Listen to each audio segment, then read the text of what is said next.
Welcome to the Short Book Summaries channel. Enjoy and subscribe if you like our work.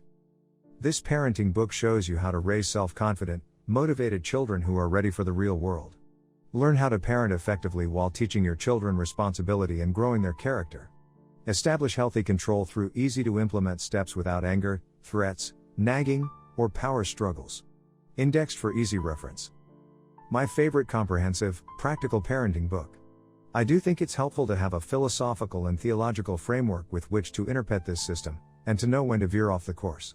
They are a bit heavy-handed and also go a bit farther than I think most would, should in application. However, I think the practical examples are helpful to shift parents towards giving their children more responsibility. While the book isn't perfect, I'm giving it 5 stars because it is so useful. The underlying philosophy of giving up the illusion of control over things you can't control, when kids sleep, and presenting enforceable choices was a key for me. That said, some of their specific examples were a bit off. Specifically, saying that, when you send kids to their room, you shouldn't carry them there. How, exactly, do you get them there, then? A command.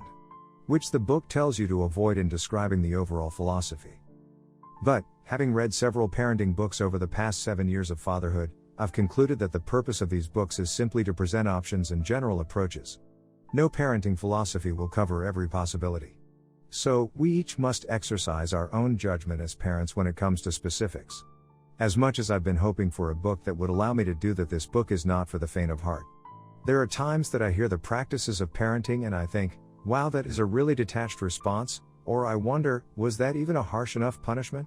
Overall, the message and the logic behind this book is practical and countercultural to the way most children were raised.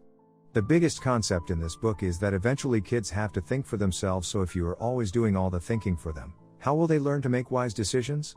I highly recommend this book to anyone who works with/has children.